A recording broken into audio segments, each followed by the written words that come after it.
Hey everybody, I'm Dr. Duke, and this is a really important interview I want to share with you from USPIE, that is United States Parents Involved in Education. I really urge you to check out their website, USPIE, United States Parents Involved in Education. I'm on the advisory board, and we've got two members of the leadership team with us today. First, I'd like to introduce April Few, who is the the communications director. April, thanks for joining us. Thank you. Thank you so much. I'm really glad to be here. And we've got Sandy Tarosian, who is the California PIE director, and she's also on the leadership board of USPIE. Ladies, thanks again for joining us. Thank you for this opportunity. Well, this is exciting, and I wish we had happier things to talk about. But USPIE, which is a national organization of concerned parents and advocates, we recently released a statement about comprehensive sex ed, condemning it nationwide.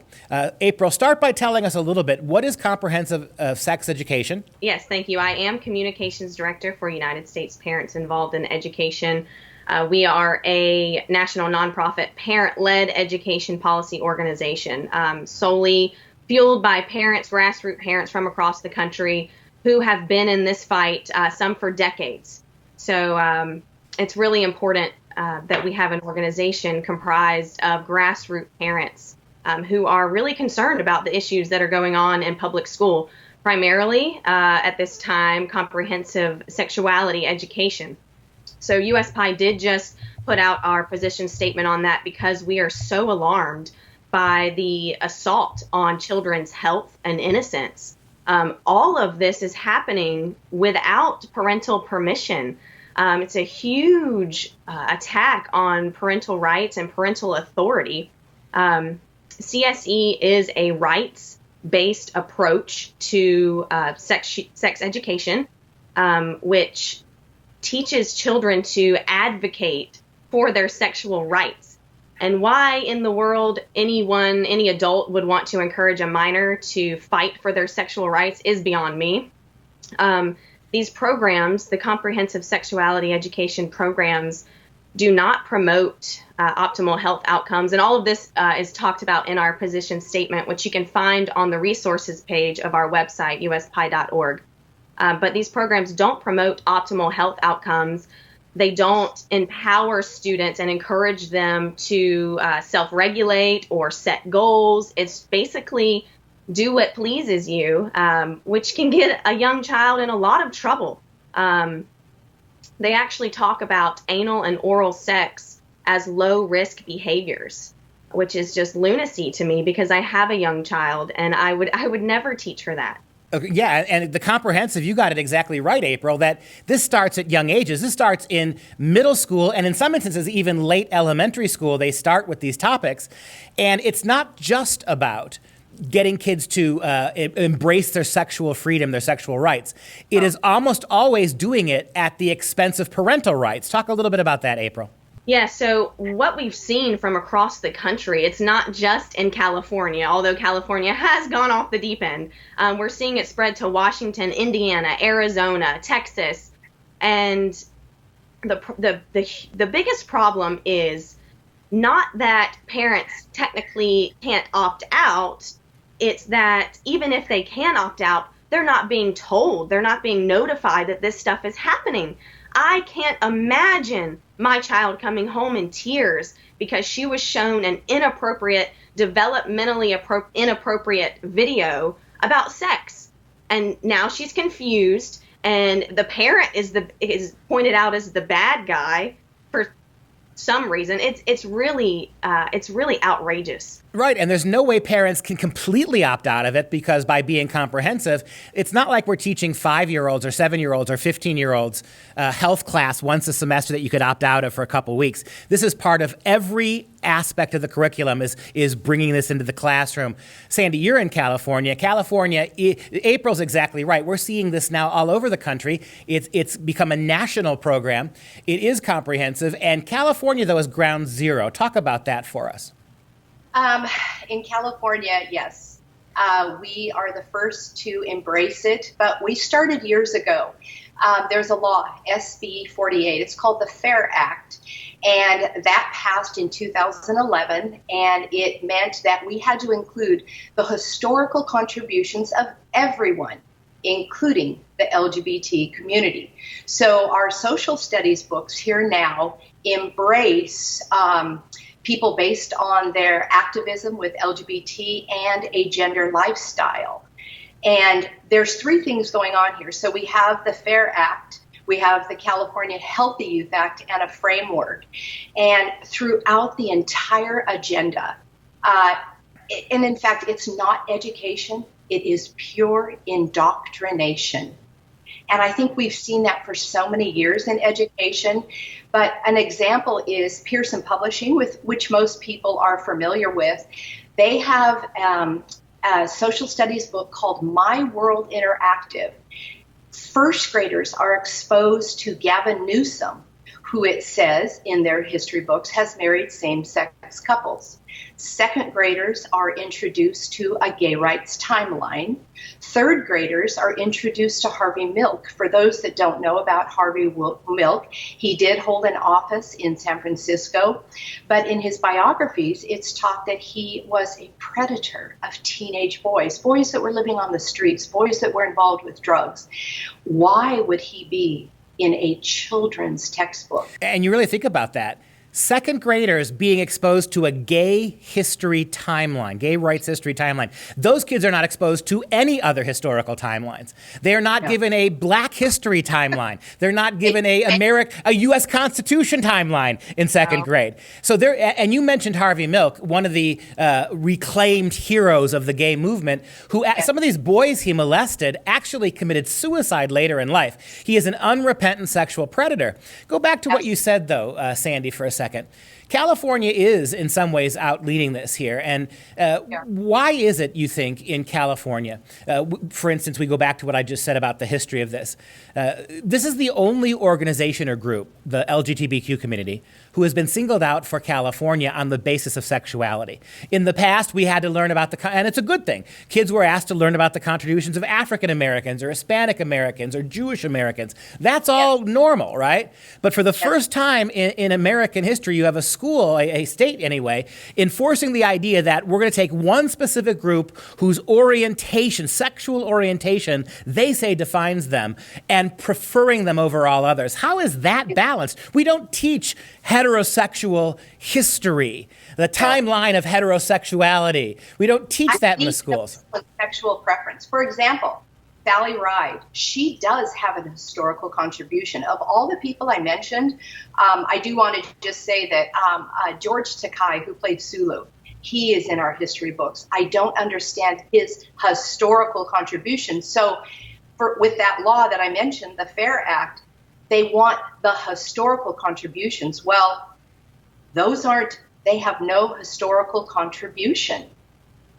So the LGBT agenda, we have San Francisco, we have Los Angeles, we have Hollywood. That's what I'm talking about. It's driving an agenda. I want to give an example. April was saying, yes, you can opt out, but we have an example of a school, a Rockland Charter Academy. On the last day of, it's up by Sacramento, on the last day of school in June of 2017, a kindergarten teacher read the book to her class, I Am Jazz. Now, it is a true story about a young boy, transgender, who believed she was a girl in a boy's body. After the teacher read the book to the classroom, a little boy stood up and said, hi, I'm so-and-so, and I am a girl trapped inside a boy's body. He then went to the restroom, came back out dressed in girls' clothing, and as April said, when children are exposed to that kind of information, it's devastating. Children went home crying. Parents pulled approximately 90 children out of that school. The problem is that kindergarten teacher did not notify the parents of the other children of what she was going to do, because the law doesn't require that when it comes to gender identity, gender expression. Yeah, absolutely. There are no parental protections. In fact, schools and communities and school administrators are actually working to suppress and exclude parents from having any say in this. Let me go back to April for a moment. April, we kind of expect stupidity from California. We kind of expect it. In spite of good people like Sandy, we know you get a Gavin Newsom as mayor, you're going to get this stuff. But why is this happening? You mentioned places like Louisiana and Texas that have flirted with this, typically red states. Why is it happening there as well? Well, that's a really good question. Sandy actually has been doing a lot of research on the history of comprehensive sexuality education. I know that our friends in Washington State and Indiana and in Arizona, it's really creeping in those states pretty hard now because there is an agenda behind it. I mean, it's insane sometimes when I try to explain it to people. Because it does sound crazy. Are there really people who want this for our children? But there are absolutely, yes. And I'd actually like to give it over to Sandy to explain just a little bit on the history of where it really came from, because it didn't just pop up out of nowhere and California came up with this bright idea that's really creeping into other states. So Sandy, if you don't mind, share with us, please. Okay, sex education we know has been around for a very long time. The problem is these recent standards were developed by UNESCO, which is part of the United Nations. It's the United Nations Education, Scientific, and Cultural Organization. Their new comprehensive sexual education standards were released in 2018, and they wanted them to be introduced into every classroom in every country all over the world, beginning in kindergarten. And as April said earlier, so it's not just in California, although we've embraced it first. We have friends that are missionaries in Kenya that see it. But the bottom line, I think that scares me the most, when these standards were developed. They were developed along with Planned Parenthood and SIECUS. Now, for those that don't know about SIECUS, it's the Sex Information and Education Council of the United States. SIECUS was formed by Mary Calderon in 1964. She was a Planned Parenthood medical director, and she worked closely with pedophile Alfred Kinsey in the Kinsey Institute. And so that is probably where my greatest alarm comes from, because for those that don't know Kinsey's background, he allowed the sexual abuse of over 300, some reports say 1,000 children, so that he could collect data. So this data is what SIECUS relies on. This is what Planned Parenthood supports, and they are the ones that collaborated in writing these comprehensive sexuality standards that are going to be used everywhere. And that's exactly right. For me, the crystallizing moment was the 1980s. There's absolutely correct about Planned Parenthood, about the Kinsey people. But in 1980, the 80s, we had Ronald Reagan's abstinence-only policy with regards to sex. The idea that you teach biology, you teach abstinence, and that's it. And ever since then, the push for comprehensive sex reform in the schools has really taken off. We saw it burgeon up until today, where now they're putting it in. And the thing that moms and dads really need to recognize about this is that the people doing this, we've cited a number of figures already, they're not interested in the health and wellness of your children. They're interested in using your kids. They're using your kids to break down traditions and systems and religious values that they don't like. They don't care if your kids are collateral damage. Your kids are being used as pawns, not for sexual freedom or identity, but to push a much broader, more dangerous agenda. Exactly. They don't. Planned Parenthood, they have a quota that they need to meet.